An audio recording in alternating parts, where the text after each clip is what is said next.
नमस्कार। आज मैं आपको जयप्रकाश नारायण पाठ के विषय में कुछ बताने जा रहा हूँ। ठीक है, तो हमें उम्मीद है कि इस पाठ को पढ़ने के बाद इसका प्रश्नोत्तर करने में हम लोग खुद ही सक्षम हो जाएंगे। तो जैसे हमने पहले वाले पाठों को पढ़ा उसी तरह से इसको भी देखते हैं। मेरे दोस्तों, मैं आपको बताऊं कि मेरे पढ़ाने का तरीका माइक्रो टीचिंग पर आधारित है। माइक्रो टीचिंग का मतलब होता है हर एक पंक्ति को पढ़ना, ठीक ना, ताकि छोटी बड़ी कोई बात छूटे नहीं। तो बस इसी के आधार पर मेरा वीडियो बनता है। जयप्रकाश नारायण आज का हमारा पाठ। जयप्रकाश नारायण के विषय में बहुत कुछ बताने से अच्छा है सीधे पाठ पर आ जाना, क्योंकि ये बिहार के ऐसे लोग थे जो बिहार के विकास में बहुत बड़ा योगदान अदा करने का श्रेय इनको है। जयप्रकाश नारायण के चलते ही आज कुछ लोगों का कहना है कि देश में प्रजातांत्रिक व्यवस्था कायम है। इन्होंने कांग्रेस पार्टी के खिलाफ भी बहुत बड़ा आंदोलन किया और जनता पार्टी की सरकार बनवाने में इस देश में बड़ी महती भूमिका प्रदान की, और ये बिहारी थे। ये हमारे लिए गर्व की बात है। बिहार के महान जो लोग हैं उनमें जयप्रकाश नारायण भी एक हैं। इनका नाम भी हम बड़े आदर पूर्वक लेते हैं। इनका जन्म हुआ था 11 अक्टूबर 1902 में। निधन हुआ 8 अक्टूबर 1979। जन्म स्थान है सिताब दियारा गांव, उत्तर प्रदेश के बलिया और बिहार के सारण जिले में फैला। पुकार का नाम था बचपन में बाउल। बड़े होने पर जेपी नाम से प्रसिद्ध, जेपी मतलब जयप्रकाश, अपनी जन पक्षभरता के लिए लोकनायक के रूप में प्रसिद्ध है। ये इतने लोकप्रिय थे कि लोगों ने इनको लोकनायक की उपाधि से सम्मानित किया, विभूषित किया। माता पिता फूल रानी और हरसू दयाल, पत्नी प्रभावती देवी प्रसिद्ध गांधीवादी ब्रजकिशोर प्रसाद की पुत्री थी। वो शिक्षा इनकी हुई आरंभिक शिक्षा घर पर ही, फिर पटना कॉलेजिएट पटना में दाखिल हुए। यहीं बिहार में हिंदी की वर्तमान स्थिति विषय पर लेख के लिए सर्वोच्च पुरस्कार प्राप्त किया। इसके बाद पटना कॉलेज पटना में प्रवेश। असहयोग आंदोलन के दौरान शिक्षा अधूरी छोड़ी।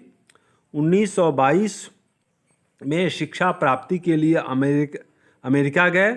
वहाँ कैलिफोर्निया, बर्कले, विस्कन्सन, मैडिसन आदि कई विश्वविद्यालयों में अध्ययन। मार्क्सवाद और समाजवाद की शिक्षा वहीं ग्रहण की। मार्क्सवाद और समाजवाद, ये जो थॉट्स हैं इनको उन्होंने अध्ययन किया वहाँ पर। माँ की अस्वस्थता के कारण पीएचडी न कर सके और देश लौट आए। राजनीतिक जीवन 1929 में कांग्रेस में शामिल। 1932 में सविनय अवज्ञा आंदोलन के दौरान जेल गए। जेल से बाहर निकलकर कांग्रेस के अंदर ही कांग्रेस सोशलिस्ट पार्टी के गठन में अहम भूमिका निभाई। 1939 से 1943 में भी जेल गए। 1942 के आंदोलन से विशेष प्रसिद्धि मिली। आज़ादी के बाद 1952 में प्रजा सोशलिस्ट पार्टी के गठन में योगदान दिया। धीरे धीरे सक्रिय राजनीति में से स्वयं को अलग कर लिया। 1954 में विनोबा भावे के सर्वोदय आंदोलन से जुड़े। 1974 में छात्र आंदोलन का नेतृत्व किया और आपातकाल के दौरान जेल गए। इनके मार्गदर्शन में ही जनता पार्टी का गठन हुआ। कृतियाँ इन्होंने लिखा क्या? The reconstruction of Indian polity. कुछ कविताएं भी लिखी। डायरी एवं निबंध भी प्रकाशित किए। सम्मान क्या मिला? 1965 में समाज सेवा के लिए मैग्सेसे सम्मान। 1998 में भारत रत्न इनको मिला। जयप्रकाश नारायण 20वीं शती में भारत के एक प्रमुख समाजवादी विचारक, क्रांतिदर्शी नेता, समर्पित समाजकर्मी तथा विद्रोही स्वाधीनता सेनानी थे। उनका अध्ययन विशाल और वैविध्यपूर्ण था। विशाल का मतलब समझते हैं बहुत बड़ा, वैविध्यपूर्ण मतलब भिन्न भिन्न टॉपिक्स पर विविधता थी उनमें, भिन्न भिन्न टॉपिक्स को पढ़ते थे। राजनीति, संगठन, कर्म और लोक सेवा का अनुभव व्यापक और गहन था। लोक सेवा, समाज सेवा, संगठन करने की क्षमता, पार्टी बनाने की क्षमता। भारतीय जनता में उनकी अस्थायी विश्वसनीयता और प्रतिष्ठा थी। वे मानते थे कि जनता ही सब कुछ है। जनता चाहे किसी सरकार को बदल सकती है। कोई तानाशाह या कोई व्यक्ति जनता का मालिक नहीं हो सकता है। जनता ही सर्वोपरि है प्रजातांत्रिक व्यवस्था में। निष्ठा और अध्यवसाय से परिपूर्ण अपने सक्रिय, रचनात्मक, सार्वजनिक जीवन में उन्होंने अंतर्राष्ट्रीय पहचान और प्रतिष्ठा कमाई। वे अपने समय में विश्व के कुछ चुने हुए लोकतांत्रिक नेताओं में से एक थे। विदेश से अपनी शिक्षा पूरी कर लौटने के बाद उन्होंने स्वाधीनता संघर्ष में अपने को झोंक दिया। स्वाधीनता संघर्ष में उनकी भूमिका क्रांतिधर्मी थी। क्रांतिधर्मी होने का मतलब जो व्यक्ति क्रांतिधर्मी है वो परिवर्तन की भाषा बोलता है। जो है वो विकास करेगा। आज जो दिखाई देता है वो कल बदल जाएगा। जो कल था वो आज नहीं है। परिवर्तन प्रकृति का नियम है। इस परिवर्तन में विश्वास, ये क्रांति धर्मिता है। क्रांति धर्मिता का मतलब ही है कि आदमी को परिवर्तन में भरोसा है। जीवन चलने का नाम है। जो आदमी रुक गया वो झुक गया, डर गया वो मर गया। तो मतलब रुकना नहीं है। चलने का नाम, रुकने का नाम मौत है, चलना ही जिंदगी। जिंदगी क्या है? चलना है। यही क्रांति धर्मिता है। क्रांति धर्मिता का मतलब सिर्फ ये मत समझिए कि एक सरकार के खिलाफ विद्रोह कर दिया और सत्ता परिवर्तन हो गया। वो तो एक क्रांति का रूप है। क्रांति तो व्यक्ति के जीवन में होती है। तो क्रांति आपके जीवन में होगी तो आज से आप समझ जाओगे कि आप क्रांतिकारी हो गए। तो मतलब जो भी असंभव है आप उसको संभव बनाने का प्रयास करोगे। आप भाग्य के भरोसे नहीं रहोगे। आप अपने किस्मत को बदलने का प्रयत्न आज से ही करोगे। यही क्रांतिधर्मी होने का मतलब है। आप क्रांतिधर्मी हो मतलब आपको मनुष्य के भविष्य पर विश्वास है और आप कुछ भी प्राप्त कर सकते हो, इस पर आपको भरोसा है। Everything can be changed. हर कुछ बदला जा सकता है। बदलने वाला चाहिए। हर कुछ यहाँ बिकाऊ है, खरीदने वाला चाहिए। कुछ नहीं है ऐसा जो बिकता नहीं है। कुछ नहीं है ऐसा जो बदलता नहीं है। इंसान वैसा हो तो सब कुछ कर सकता है। यही तो कहानी है। यही तो पढ़ना है कि आपके मन में विश्वास पैदा हो, आपके मन में आशा की उम्मीद जगे, आपके मन में भरोसा कायम हो कि आप कुछ कर सकते हो। दुनिया में दुख है, दरिद्रता है, प्रॉब्लम्स हैं, समस्याओं का अंबार है। कौन कहता है एक दो नहीं हजारों समस्याएं हैं। लेकिन आप हो, ये सब समस्याओं का समाधान है। तो आप हो, आप अगर सरेंडर बोल जाओगे, आप अगर मान जाओगे कि कुछ होने वाला नहीं है तो कुछ नहीं होगा। तो आपके मन में विश्वास पैदा हो कि आप जो चाहोगे वही होगा। आप ही को प्रकृति ने नियंता बना करके भेजा है। आप ही को हाथ पांव दे करके इन हवाओं ने, इन जल और आकाश, इस धरती ने आपको बनाया है। पंच तत्वों ने आपको निर्मित किया है किसी साधन से, किसी उद्देश्य के लिए। तो अगर ये भरोसा पैदा हो, यही तो क्रांति धर्मिता है कि जो असंभव दिखता है, जहाँ सूझता नहीं हो वहाँ सूझे, अंधकार में प्रकाश की किरण दिखाई दे, तो समझो कि वही व्यक्ति क्रांति धर्मी है। क्रांति धर्मी मतलब अपने आप में असीम विश्वास, यही है। आगे हम लोग देखते हैं, राजनीति के बदले स्वाधीनता प्राप्ति के बाद उन्होंने सत्ता केंद्रित राजनीति के बदले अपने लोक केंद्रित रचनात्मक राजनीति और समाज सेवा का मार्ग चुना। उन्होंने समता, न्याय, सामाजिक परिवर्तन और लोकतंत्र के पक्ष में पत्रकारिता की तथा लोक सेवा के अनेक कार्यक्रम और अभियान चलाए। पड़ोसी देश नेपाल में लोकशाही के लिए हुए संघर्ष में भी उनका योग रहा। गांधीवाद के संसर्ग में आकर उन्होंने अपनी लोकनिष्ठा अधिक सुदृढ़ की तथा विनोबा भावे के भूदान आंदोलन में उल्लेखनीय रचनात्मक भूमिका निभाई। 60 के दशक में अपनी ईमानदारी, त्याग और निस्वार्थ लोक सेवा के कारण जनता के बीच अर्जित अपनी विश्वसनीयता के चलते उन्होंने डाकुओं के हृदय परिवर्तन और पुनर्वास को लेकर उल्लेखनीय उपलब्धियां हासिल कीं। आगे जब देश में आपातकाल लागू हुआ और जनतांत्रिक अधिकारों का क्रूरतापूर्वक दमन किया जाने लगा, तब बिहार, गुजरात सहित समूचे देश में छात्रों और युवाओं का आक्रोश फूट पड़ा। छात्रों और युवाओं के ही अनुरोध पर बुढ़ापा और बीमारी के बावजूद जयप्रकाश नारायण ने आंदोलन का नेतृत्व स्वीकार किया।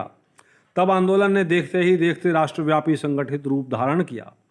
जयप्रकाश नारायण लोकनायक कहकर पुकारे गए और वे युवा शक्ति के प्रतीक तथा युवाओं के हृदय सम्राट बन गए। उन्होंने संपूर्ण क्रांति का नारा दिया और सुविचारित राजनीतिक सामाजिक कार्यक्रम प्रस्तुत करते हुए उन पर अमल करने की व्यापक अपील की। उसका जबरदस्त असर पड़ा। देश में सत्ता परिवर्तन हो गया, किंतु संपूर्ण क्रांति का लक्ष्य अभी दूर था। सत्ता परिवर्तन उनका प्रारंभिक चरण भर था। आगे व्यापक सामाजिक कार्यक्रम थे जिन्हें अनवरत संगठित प्रयासों द्वारा ही पूरा किया जा सकता था। जयप्रकाश नारायण बुरी तरह स्वस्थ हो चुके थे। शीघ्र ही पटना में उनका अवसान हो गया, मृत्यु हो गई, सत्ता बदल गई थी, किंतु संपूर्ण क्रांति का लक्ष्य सत्ताधारी नेताओं और दलों के आपसी कलह और खींचतान में दूर हुआ चला जा रहा था। कुछ लोककर्मी संगठनों और शक्तियों द्वारा अथक रूप से आज भी इस दिशा में आगे बढ़ते हुए कार्यक्रम चलाए जा रहे हैं। जरूरत है इस दिशा में बड़े पैमाने पर जन संरक्षण के साथ अभियान चलाने की। संपूर्ण क्रांति के सपनों का भारत आज भी कुछ नेता बना रहे हैं, नहीं भी बना रहे हैं तो कम से कम सारे दल के लोग अब बोलते ऐसा ही हैं कि वे भी जयप्रकाश के सपनों का भारत, सपनों का बिहार बनाना चाहते हैं। क्योंकि जयप्रकाश नारायण ने जिन मुद्दों को उठाया वो मुद्दे जनहित के थे, वे प्रजातांत्रिक थे। इसलिए कोई भी सरकार जो उनको सपोर्ट ना भी करती थी वो भी उनकी नीतियों का आदर करती है और मुंह से यही बोलती है कि वो भी प्रजातांत्रिक हैं और जनहित में ही कार्य करना चाहते हैं। उनका उद्देश्य भी गरीबी मिटाना ही है। भले ही गरीबी मिटाते मिटाते वो निश्चित रूप से खुद की गरीबी तो मिटा ही लेते हैं। यहाँ 5 जून 1974 के पटना में के गांधी मैदान में दिए गए जयप्रकाश नारायण के संपूर्ण क्रांति वाले ऐतिहासिक भाषण का एक अंश प्रस्तुत है। ये 5 जून 1974 के दिन पटना के गांधी मैदान में जयप्रकाश नारायण ने संपूर्ण क्रांति वाले ऐतिहासिक भाषण दिए, उसी का यह अंश है। संपूर्ण भाषण स्वतंत्र पुस्तिका के रूप में जनमुक्ति पटना से प्रकाशित है। इस संकलित अंश से उसकी एक छोटी सी झलक भर मिलती है, किंतु लाखों लाख की संख्या में संपूर्ण देश और देश के विविध क्षेत्रों से आए लोगों, विशेषकर युवा वर्ग के उस ऐतिहासिक जनसम्मर्द के बीच लोकनायक ने अस्वस्थ दशा में भी शांतिपूर्वक अपनी बातें कहीं और संपूर्ण जनता मंत्रमुग्ध होकर सुनती रही। भाषण के बाद लोगों के हृदय में क्रांतिकारी विचार धधक उठे और आंदोलन ने विराट रूप धारण कर लिया। पटना के गांधी मैदान में फिर से वैसी भीड़ इकट्ठी हुई, फिर न वैसी भीड़ इकट्ठी हुई और न वैसा कोई प्रेरक भाषण और पूर्ण असर जनसंवाद कायम हो सका। पटना का कि वह सभा अप्रतिम थी और उसकी तुलना किसी भी सभा से नहीं की जा सकती। इसने नई धारा को जन्म दिया था। एक क्रांति का श्री गणेश किया था। अब जयप्रकाश के महान विचारों को, इनके योगदान को समझने के लिए महान कवि, राष्ट्र कवि दिनकर, रामधारी सिंह दिनकर की इस कविता की इन पंक्तियों को देखा जा सकता है जो उनके प्रति आदर है जय प्रकाश वह काम, है जयप्रकाश वह नाम जिसे इतिहास समादर देता है, बढ़ कर जिसके पद चिन्हों को उड़ पर अंकित कर लेता है जयप्रकाश वह नाम जिसे इतिहास समादर देता है, बढ़ कर जिसके पद चिन्हों को उर पर अंकित कर लेता है। जयप्रकाश ने जो कहा, जनता ने उसे अपने हृदय पर धारण किया। जयप्रकाश की आवाज़ जनता के लिए वो आदेश की तरह हो गया कि करो या मरो। उन्होंने इंदिरा गांधी की सत्ता को उखाड़ फेंका। उद्देश्य था संपूर्ण क्रांति, किसी व्यक्ति परिवर्तन से नहीं, सत्ता परिवर्तन से नहीं, बल्कि सामाजिक स्तर पर यह परिवर्तन होना चाहिए ताकि जन जन के बीच में समता की भावना हो और जन जन को अपने अपेक्षित लक्ष्य को प्राप्त करने का अवसर मिले। जयप्रकाश नारायण को धन्यवाद कहना चाहिए। हम गर्वशाली हैं, हमें गर्व महसूस होता है कि जयप्रकाश हमारे बिहारी थे। धन्यवाद, आपने इसको देखा। अब हम लोग पाठ पढ़ेंगे, इसके बाद स्टार्ट करेंगे इसके बाद वाले वीडियो में। तब तक के लिए धन्यवाद।